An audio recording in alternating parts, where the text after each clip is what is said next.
அன்பர்கள் அனைவருக்கும் அடியேனின் அநேக நமஸ்காரங்கள். யஸ்ப அபவத் பக்தஜன ஆர்த்திஹந்து பித்ருத்துவம் அந்யேஷு அவிச்சாரிய தூர்ணம் ஸ்தம்பே அவதாரதம் அனன்யலப்யம் லக்ஷ்மி நரசிம்ம சரணம் பிரவத்தே. இந்த ஸ்லோகத்தோட பொருள் என்னென்னா, தாயின் கருவில் இருந்து பிறந்தால் தன் பக்தர்களை ரட்சிக்க 10 மாதங்கள் காலதாமதமாகும். பக்தர்களை ரட்சிப்பதில் அந்த தாமதம் கூட இருக்கக்கூடாது ஸ்ரீ லக்ஷ்மி நரசிம்மருக்கு. அதனால்தான் பிரகலாதன் தன் தந்தையிடம் ஹரி தூணிலும் இருப்பார் துரும்பிலும் இருப்பார் என்று சொன்னவுடன் தூணை பிளந்து கொண்டு வந்து அபயமளித்தார் பிரகலாதனுக்கு. அதனால்தான் இன்று கூட நாளை என்பது நரசிம்மருக்கு இல்லை என்பார்கள். ஏனென்றால் அவர் பிரகலாதன் போல் இருக்கும் அனைத்து பக்தர்கள் படும் பாடையும் நொடிப்பொழுது தீர்த்து வைத்து விட வேண்டும் என்று எண்ணுபவர். என்னடா இது, நம்ம சேனலில் எப்போவுமே பெரியவா மகிமையை பற்றி தானே பேசுவோம், இன்றைக்கி நரசிம்ம சுவாமியை பற்றி சொல்கிறாளேன்னு யோசிக்கிறேளா? நீங்கள் யோசித்தது கரெக்டு தான். இன்றைக்கி நரசிம்ம ஜெயந்தி இல்லையோ? அதுதான். நம்மாத்து பெரியவா பக்த கோடிகள் அனைவருக்கும் அடியேனின் நரசிம்ம ஜெயந்தி வாழ்த்துக்கள். நம்ம சேனலில் பார்த்தேன்னா எப்பவும் பெரியவா நடத்திய அற்புதங்களை ஷேர் பண்ணுவோம். பக்தர்களாகிய நீங்களும் அதை பரவசத்துடன் கேட்டு மகிழ்கிறீர்கள். அதனால்தான் என்னவோ இன்றைக்கி உங்கள் எல்லாருக்கும் ரெட்டிப்பு மடங்கு சந்தோஷத்தை தரணும்னு பெரியவா ஆகிய. அதற்கேற்ப இன்றைக்கி நிகழ்ச்சியில் நாம் 2 மகான்களை பற்றி பார்க்க போகிறோம். அவா யார், பெரியவா அவருக்கு எப்படி அனுகிரகம் பண்ணியிருக்கார் அப்படிலாம் தெரிஞ்சுக்கிறதுக்கு முன்னாடி நம்மாத்து பெரியவா சேனல் சப்ஸ்கிரைப் பண்ணாதவா சப்ஸ்கிரைப் பண்ணிக்கோங்க. பெல் ஐக்கன் கிளிக் பண்ணி லைக் பண்ணி ஷேர் பண்ணி கமெண்ட் பண்ணுங்க. வலியோடு போராடினால்தான் ஒரு பெண் தாயாக முடியும். வாழ்க்கையோடு போராடினால்தான் நாம் வரலாறு படிக்க முடியும். நாமும் வரலாறு படிக்க சுவாமிகளின் வரலாற்றை படிக்கலாமே. பக்தியை பற்றி எவ்வளவோ பேசுகிறோம். பக்திக்கு மேல் எதுவுமே இல்லை என்று நமக்கு தெரியும். என்னதான் கிடைக்கதற்கரிய புதையல் கிடைத்தாலும் பக்தி என்று வந்துவிட்டால் அந்த புதையலை கீழே போடும் அளவிற்கு குருபக்தியும் குருவின் மேல் நம்பிக்கையும் இருக்க வேண்டும். இப்படி ஒரு குருபக்தி இருந்துவிட்டால் கீழே போட்ட புதையல் போல பல மடங்கு கிடைக்கதற்கரிய புதையல்கள் கிடைக்கும் என்பது நிதர்சனம். இப்படிப்பட்ட குருபக்தியை நாம் புராணங்களிலும் இதிகாசங்களிலும் கேட்டிருக்கிறோம். ஆனால் நாம் வாழும் காலத்திலேயே குருபக்தியை உலகிற்கு உணர்த்திய இப்பொழுதும் வாழ்ந்து கொண்டிருக்கும் ஒரு ஆத்மாவை காண வேண்டுமா? அந்த ஆத்மா வேறு யாரும் அல்ல, தன்னுடைய பூர்வாசிரமத்தில் மகா பெரியவாளின் அத்தியந்த பக்தர்களில் ஒருவராக இருந்து தற்பொழுது வைணவத்தின் உயர்ந்த பீடமான அஹோபலி மடத்தின் தற்போதைய 46வது பட்டத்தில் இருக்கும் ஸ்ரீ ரங்கநாத தேசிகள் சுவாமிகள் தான் அந்த ஆத்மா. விசிஷ்டாத்வைதியான ஒரு சன்னியாசி அத்வைத சன்னியாசி பற்றி சொல்றதுங்கிறது ஒரு அபூர்வம். அது சொல்ல வேண்டியவான ஒரு நிர்பந்தத்துக்கு வந்து கூட்ட உடனேயே நான் எங்க பெரிய ஆச்சாரியால் இருக்கா, அவளுக்கு முடியல, அதனால நான் வரல, சின்னவரை வேணா அழிச்சுன்னு போ அப்படின்னு சொன்னேன். அதுலயும் ஒரு சபலமாச்சு. என்னன்னு கேட்டா, நமக்கு இன்னைக்கு இங்க உட்காந்துருக்குன்னு சொன்னா அதுக்கு ஒரு காரணம் பெரியவாள் சொல்லணும், மகா பெரியவாளை சொல்லணும். ஏன்னு கேட்டா, நாம எங்கேயோ இருந்தவரை அத்தியனம் பண்ண சொல்லி, சாஸ்திரங்கள் வாசிக்க சொல்லி, இன்னொன்னு பண்ண சொல்லி, ஒரு சமயத்துல நீ மகா பெரிய லோக பிரசித்தமாக வருவே அப்படின்னு சொன்னார். இன்னைக்கு நாம உட்காந்துருக்கோம்னு சொன்னா அது அவளுடைய ஒரு பெரிய அனுகிரகமான. இப்பொழுது உங்களை ஜிஆர் சுவாமிகள் பூர்வாசிரம வாழ்க்கைக்கு அழைத்து செல்கிறேன். ஜிஆர் சுவாமிகளின் இளமை பருவத்திலிருந்து அழைத்து செல்வதை விட படிக்கும் பருவத்திலிருந்து உங்களை அழைத்து செல்கிறேன். ஆனால் ஒரு சின்ன விஞ்ஞாபனம், நேரம் கிடைக்கும் பொழுது தவறாமல் ஜிஆர் சுவாமியின் வாழ்க்கையை படியுங்கள். நீங்களும் உங்கள் வாழ்க்கையை படிக்க ஆரம்பித்து விடுவீர்கள். வாழ்க்கையில் வெற்றி என்பது யாரோ எவரோ உங்களுக்கு தங்கத்தாம்பாளத்தில் வைத்து வழங்குவது அல்ல என்பதை நாம் உணர வேண்டும். வெற்றி என்பது சம்பாதித்து பெற வேண்டிய ஒன்று. வெற்றி என்பது எவரோ கொடுத்து வாங்குவது அல்ல என்பதையும் நாம் உணர வேண்டும். ஸ்ரீ மகா பெரியவா ஜிஆர் சுவாமிகளை இளமை பருவத்திலிருந்து வேதம், தர்க்கம் மற்றும் எல்லா பாடங்களிலும் படிக்க வைத்து ஒரு மடாதிபதியாக ஆகும் அளவிற்கு தயார் செய்திருந்தார். ஒரு முறை ஜிஆர் சுவாமிகளுக்கு ஜெர்மனி நாட்டின் ஒரு ஆராய்ச்சியாளராக வரும்படி அழைப்பு வந்தது. சம்பளம் அந்த காலத்திலேயே ஆண்டுக்கு 3 லட்சத்திற்கு மேல். ஜிஆர் சுவாமிகளின் சம்பாத்தியம் அவரது குடும்பத்திற்கு மிகவும் தேவைப்பட்ட சமயம் அது. அப்பொழுது மகா பெரியவா கடல் கடந்து வெளிநாடு செல்வதை ஒருபோதும் அனுமதித்ததே கிடையாது. அந்த நேரத்தில் ஜிஆர் சுவாமிகளிடம் ஸ்ரீ மகா பெரியவா தன்னுடைய தீக்ஷணத்தால் சொல்கிறார். அப்பொழுது ராத்திரி சுமார் 3 மணி அளவிருக்கும். ஜிஆர் சுவாமிகளுக்கு தூக்கமும் இல்லாமல் முழிப்பும் இல்லாமல் ஏதோ ஒரு அவஸ்தை. பெரியவா அவர் பக்கத்தில் உட்கார்ந்து அவரை தடவி கொடுத்து, நீ எங்கே போகணும்? என்னை விட்டு போறியா? நீ வெளிநாடெல்லாம் போக வேண்டாம். நீ மிகப்பெரிய பதவிக்கு வரப்போகிற. இங்கேயே இரு. கஷ்டமாக தான் இருக்கும். கஷ்டம் இருந்தா என்ன, கொஞ்சம் கஷ்டப்படேன் என்று சொன்னது போல் அவர் மனதில் பட்டது. பெரியவா சொன்னது எவ்வளவு சத்திய வாக்கு பார்த்தேளா? இன்று உலகத்தில் உள்ள அத்தனை வைஷ்ணவர்களுக்கும் ஆச்சாரியராகிவிட்டார் ஸ்ரீ ஜிஆர் சுவாமிகள்.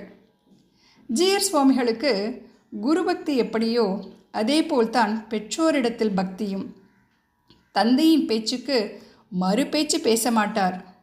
ஒரு சில நாள்களில் ஜெர்மனியில் இருக்கும் அந்த அமைப்பு ஜிஆர் சுவாமிகளை ஆராய்ச்சியாளர் பணியில் அமர்த்த முடிவு செய்து வருடத்துக்கு 3 லட்சத்திற்கு மேல் சம்பளம் பேசி வேலையில் சேரும் நாளையும் முடிவு செய்து வேலையில் செய்வதற்கான கடிதத்தையும் அனுப்பிவிட்டார்கள். இந்த விஷயம் ஜிஆர் சுவாமிகளுக்கும் அவருடைய திருத்தகப்பனாருக்கு மட்டுமே தெரியும். அப்பொழுது ஜிஆர் சுவாமிகளின் தந்தை, இந்த விஷயத்தை பெரியவாளிடம் சொல்லியாச்சோ என்று கேட்டார். ஜிஆர் சுவாமிகள் மௌனம் சாதித்தார். அப்பொழுது தீபாவளி சமயம். ஒரு அக்டோபர் மாதத்தின் இறுதி நாளான 31ஆம் தேதி விமானத்தில் மும்பை பயணம். மும்பை செல்லும் வழியில் சென்னையில் இறங்கி காஞ்சிபுரம் சென்று பெரியவாளிடத்தில் ஆசீர்வாதம் வாங்கி கொண்டு சென்றால் மனதிற்கு அமைதியாக இருக்கும் என்று நினைத்தார் ஜிஆர் சுவாமிகள்.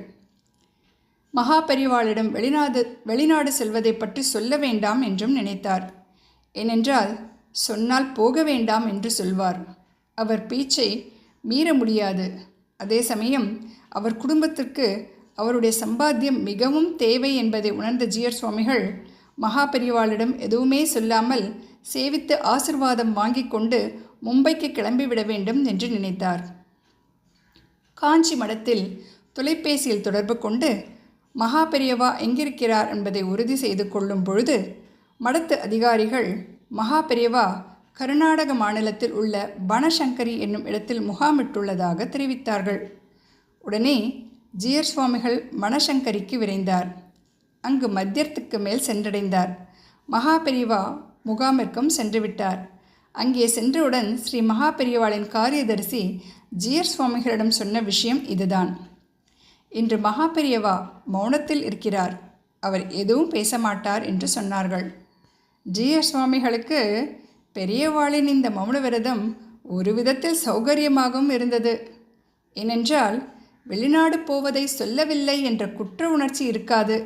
நமஸ்காரம் செய்து ஆசிர்வாதங்களை வாங்கி கொண்டு கிளம்பிவிடலாம் என்று நினைத்து கோவில் குளத்தில் கை கால்களை அலம்ப ஆரம்பித்தார். முகம் அலம்பிக் கொண்டிருக்கும்போது மடத்து காரியதர்சி ஒருவர் ஜிஆர் சுவாமிகளை அணுகி, மகா பெரியவா உத்தரவாயிற்று, ஸ்ரீ மகா பெரியவா உத்தரவாகிறது என்று சொன்னார். இதன் அர்த்தம் என்னவென்றால் மகா பெரியவாளை உடனே சென்று சந்திக்க வேண்டும் என்றதுதான் பொருள். ஜிஆர் சுவாமிகளும் அவசரமாக சென்று மகா பெரியவாளை நமஸ்காரம் செய்தார். நிமிடங்கள் அங்கே மௌனம் நிலவியது. மகா பெரியவாளே மௌனத்தை கலைத்தார். அதுவரை மௌனமாக இருந்த பெரியவா ஜிஆர் சுவாமிகளை பார்த்ததும் பேச ஆரம்பித்தார். எப்போ கிளம்ப போகிற? ஜிஆர் சுவாமிகள், உத்தரவு கிடைத்ததும் பெரியவா. சிறிது மௌனத்திற்கு பிறகு மீண்டும் அதே கேள்வியை கேட்டார் பெரியவா. எப்போ கிளம்ப போகிற? ஜிஆர் சுவாமிகள் நிச்சயமாக பெரியவாளுக்கு தன்னுடைய ஜெர்மனி பயணம் தெரியாது என்பதை தனக்குள்ளே உறுதி செய்து கொண்டு திரும்பவும் அதே பதிலை சொன்னார். பெரியவா உத்தரவு கிடைத்தவுடனே கிளம்ப வேண்டியதுதான் என்றார்.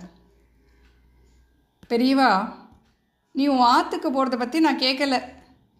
எங்கேயோ வெளிநாடு போறியாமே, அதை பற்றி தான் கேட்குறேன். எப்போ கிளம்ப போகிற என்றார். ஜிஆர் சுவாமிகளுக்கு தொண்டையெல்லாம் ஒரு வினாடி வறண்டு போனது. என்னையும் என் தந்தையும் தவிர இது யாருக்கும் தெரியாதே, எப்படி மகா பெரியவாளுக்கு இது தெரியும் என்று நடுநடுங்கி போய் மீண்டும் அதே பதிலை திரும்ப கூறினார். உத்தரவு கிடைத்தவுடன் கிளம்ப வேண்டியதுதான் என்றார். ஸ்ரீ மகா பெரியவா ஜிஆர் சுவாமிகளிடம் அவர் என்ன வேலைக்கு ஜெர்மனி போகிறார், அங்கு என்ன தேதியில் சேர வேண்டும் என்றெல்லாம் சொல்லிவிட்டு முதல் நாள் இரவு ஜிஆர் சுவாமிகளுக்கும் அவருடைய திருத்தகப்பனாருக்கும் இடையே நடந்த சம்பாஷண விவரங்களை எல்லாம் சொல்லிவிட்டு இறுதியில் எல்லாவற்றுக்கும் முத்தாய்ப்பாக ஒரு விஷயத்தை சொன்னார். நீ வெளிநாடு போகிறேன் என்று சொன்னதற்கு உன் தந்தை உன்னிடம் கேட்டார், நீ மகா பெரியவா கிட்ட சொல்லியாச்சா அப்படின்னு. இதுதானே கடைசியாக நடந்தது, இனிமேலாவது மீதியை நீயே சொல்லேன் என்று ஒரு குழந்தை இடம் கேட்பது போல கேட்டார் மகா பெரியவா. ஜிஆர் சுவாமிகள் என்ன பதில் சொல்வார்? தனக்கு எதிரே உட்கார்ந்திருப்பது சாக்ஷாத் பரமேஸ்வரன் என்று காண்பித்த பிறகு என்ன சொல்வார் ஜிஆர் சுவாமிகள்? தற்பொழுது ஜிஆர் சுவாமிகளின் முன்னே 2 சவால்கள் இருந்தன. ஒன்று, ஒரு தந்தைக்கு சத்புத்திரனாக இருப்பதா, இல்லை ஒரு குருவுக்கு சிறந்த மாணவனாக இருப்பதா? ஜிஆர் சுவாமிகள் என்ன முடிவெடுத்திருப்பார்? குடும்பமா, குருகுலமா, தந்தையா, குருவா? குடும்பமும் தந்தையும் சகோதரியின் வாழ்க்கையும் முக்கியம் என்று முடிவெடுத்திருந்தால் குடும்பத்தில் உறுப்பினர்கள் ஒருவன் என்ற முறையில் அது சரி. அப்படியல்லாமல் தன்னை ஒரு நல்ல வேத அத்தியாயனம் செய்யும் பிராமண குல தர்மத்தின்படி வாழக்கூடிய நல்ல ஆத்மாவாக மாற்றிய குருவின் வாக்கு முக்கியம் என்று முடிவெடுத்திருந்தால் அந்த முடிவும் சரியே. ஜிஆர் சுவாமிகள் குருவின் பக்கம் நிற்பதென்று முடிவெடுத்தார். ஒன்று மட்டும் சத்தியம், குரு பக்திக்கு இது ஒரு சிறந்த எடுத்துக்காட்டு. குரு மேல் இருக்கும் நம்பிக்கைக்கு ஒரு உதாரணமான நிகழ்வு இது. குடும்பமா, குருவா என்று தன்னை வகைப்படுத்தி கொள்ளும் சமயத்தில் குருவின் பக்கம் நின்றது மிகப்பெரிய ஞானம். பக்தியா, பணமா என்ற நிலையில் பக்தியே உயர்ந்தது என்று பக்தியின் பக்கம் நின்றது மிக பெரும் தைரியம். சந்நியாசமா, லௌகீகமா என்னும் பொழுது சந்நியாசத்தின் பக்கம் நின்றது விளக்க முடியாத தெளிவு. ஜிஆர் சுவாமிகள் குருவின் பக்கம் நின்று சந்நியாச தர்மத்தை ஏற்றார்.